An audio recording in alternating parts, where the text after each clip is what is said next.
whether you know English in your home country or not, you will write this exam. And these people don't want to know.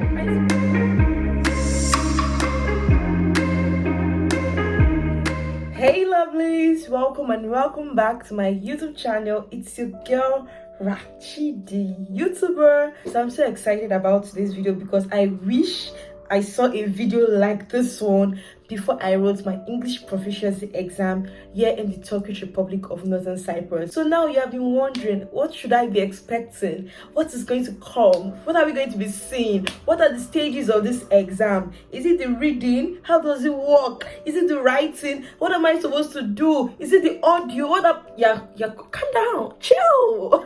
Rachi is here for you. So today's video, I'm going to be explaining what you should be expecting in the English Proficiency Exam, possible ways you could answer your questions, and best ways to boost your confidence while answering your questions. So before I say too much about today's video, please don't forget to like this video, don't forget to comment, to ask your questions, and subscribe in case you're yet to.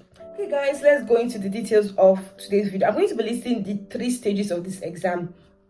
It might be different in your case, but the average way or the normal way they set their exams, I'm going to be giving the 3 stages of this. I'll be listing down the 3 stages of this exam. You might be lucky to have all the exams same day. In some cases, they share these exams. Like you did the first one, the first stage today, do the first stage in 2 days' time, or do it the next day, depending on how the school sets it. And they do share students badge by badge. So new students have their own. Other students have, I think they are being shared into like 3 badges. So don't be scared. You write the exam whenever you come. Just try as much as you can to come early. Okay, now I'm going to be listing the exams and what the government or the Turkish academic sector aim on achieving. Now they'll be testing you on listening, reading, speaking, and writing.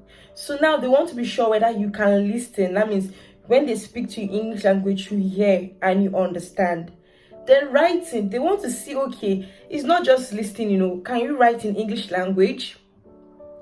Then the third one, which is reading, they want to understand this person, if they are being taught and giving exam questions in English language, can they read through it and understand the question that has been asked? So that is their aim. That's what they're aiming at. So I'm going to be telling you how these questions are being said.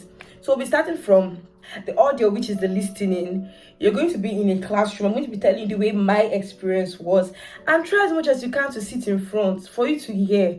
Don't go and start forming gang and looking for the men you trust inside exam hall. Mind you, are still a new student, so why are you still looking for a group to hide under? Because this is English. If you are from Ghana, you shouldn't have a problem with that, because it's English. Cameroon, Gambia, South Africa, Nigeria, Congo, where you are from, I don't think you should have a problem with English language. So especially when they speak English in your country, English shouldn't be a problem for you. So guys, for the listening aspect of it, you'll be like in an exam setting here, and the way the chairs are, I'll try to look for a picture of what their chairs look like and put it here. These are chairs that you cannot cheat, you cannot ask, you're on your own. So I'm going to look for a picture and put it here. They'll put you like in different space and give you enough distance.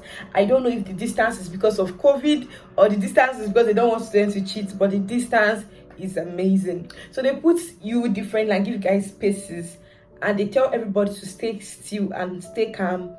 There's always, like in my school, every class has a projector. I don't know about your school, but my school, so there's always this projector where they project something. So I think they were operating the laptop and we're seeing everything going on. Then the lady played the audio. Now the audio is playing, we're listening. The audio is going to be played once.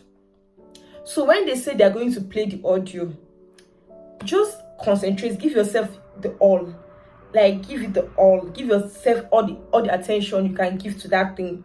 Listen. So when you are done listening, or is it listening? Anyone? So when you are done listening, you'll be told to write. Now when they give you the exam question, they won't let you see the questions. So this is the reason why you need to listen carefully and attentively. They won't let you see the question, so your question paper will be covered.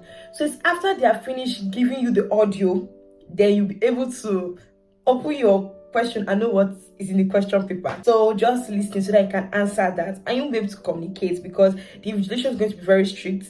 There are cameras in all the classes with invigilators in the classes, so you can't even turn around. If you are smart enough to do that, that's on you. But I won't advise you to put your hopes on other people when you can actually practice. So let's go into the reading aspect. The reading aspect, I think this stage of the exam comes before any other part of the exam. It is in my own school, we don't read audioly to like a teacher and said, okay, this is a boy is a we don't do that. But the way they can test your reading ability to be sure whether you're qualified enough to study in English language is by giving you a question. They'll give you like a story in your question paper, and this story, after the story comes possible questions that are related to the story. So if you don't understand the story, if you cannot read and understand, you can't answer the questions. So I think if you're not really good in reading, just try as much as you can to develop your reading abilities before the exam.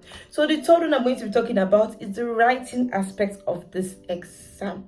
So now they want to know whether this individual they're about to give out knowledge to, or this individual they're about to teach in English language, is this person qualified enough to be taught in English language? So they'll be giving questions, something like, let me say, the fill in the blank spaces. In some cases you are being told to write essays, so you write short essays or something that will need you to write, not objective. And mind you, most of the questions, I don't know about other schools, I'm telling you about my school, most of the questions are paper type. What is paper type? Paper type is your question and my question are not the same. They're different. So in case you're planning on doing like this and copy your next seatmate, you might not be lucky because it's different questions. The speaking aspect, they want to be sure this person can this person communicate in English language. You know, this is abroad, let me put it like that. They are careful. It's not like our system back home that is kind of corrupt and you can bribe your way through. You don't do that. So when it comes to the speaking aspect, you are supposed to explain a certain topic. Now, this is where people get confused. But let me tell you the way my experience was in school. I went into the hall, like there's a list. So once it's your time, when the next person comes, they'll call the next person like that, and it will get to your turn. So when it was my turn, I was a little bit nervous because I did not know what to expect. And I'm a speaking person, so I don't really have a problem communicating. But I was nervous, yes, because that was my first exam in the school and I was aiming to do well. So when I went into the hall, I sat with the lady, a white lady. She had like a piece of paper in her hands and her English was so fluent. Like her English was so good. I don't think she's a Turkish lady because her English was just nice. So she showed me a bowl of like plenty papers and had to select. When I selected, they now showed the topic on my paper was, what is your best food and how can you prepare it? I was expecting something tough because my school is a medical institution. So I was thinking they'll ask me anything that has to do with medical. I don't know about other people questions here, but my question was that easy. And to most people that I spoke to after the exam process, they said their exam was easy and the topics was also easy. So when I saw that, I just relaxed. And that's what I'll advise you. When they ask you a question or when you see your question, don't be too excited to answer. And if your question, especially when your question is easy, you know, when it's an easy question, you get excited and you start talking and you find yourself stammering, which is not healthy. Because when you start stammering and adjusting and looking so uncomfortable, they say, oh, this person crammed her way in, or this person is not prepared or qualified for degree. Because if you don't pass this exam, they will give you a language class, and this language class lasts for a year. Sometimes it lasts for 6 months. So if you know what's good for you, take this English Proficiency Exam seriously. So that was how I picked the topic, and I was like, oh, my best food is this and this and this. And I didn't even say what my best food was. It's just to be smart. I wanted to look all, you understand? I didn't even say my best food. I went to look for my native food, and I said my best food is bitter leaf soup. Yeah, that's what I said, bitter leaf soup and gari. And so I explain what bitter leaf soup is. Bitter leaf soup is my native Nigerian soup. Kiniko. I don't know, I cannot say the way I said this, but I know I actually made sense because I tried to relate to the lady, and I was looking at her facial expression. If she was looking lost and confused, or tried to make her understand what I'm saying, and in that way, I'm still make myself look comfortable and relaxed. In case you are thinking how you can prepare for this exam, go on YouTube and watch IELTS. This IELTS, IELTS here, I think I'll put it here. Just try as much as you can to watch IELTS videos, like IELTS past questions, teachings, classes, because that is the system they are using. Like, that is exact system, no difference. So if you can use the standards of IELTS to prepare for this exam, you will not have a problem. So guys, I think I'm done saying anything concerning the English Proficiency Exam for international students coming to Northern Cyprus or international students already on the island. So guys, please don't forget to like this video. Don't forget to ask your questions in the comment section and subscribe in case you are here too. But for further inquiries and sponsorship, please send me an email at okoyefavor09@gmail.com. I'll be there waiting for your email. So guys, I think I've said everything I'm supposed to say. So bye.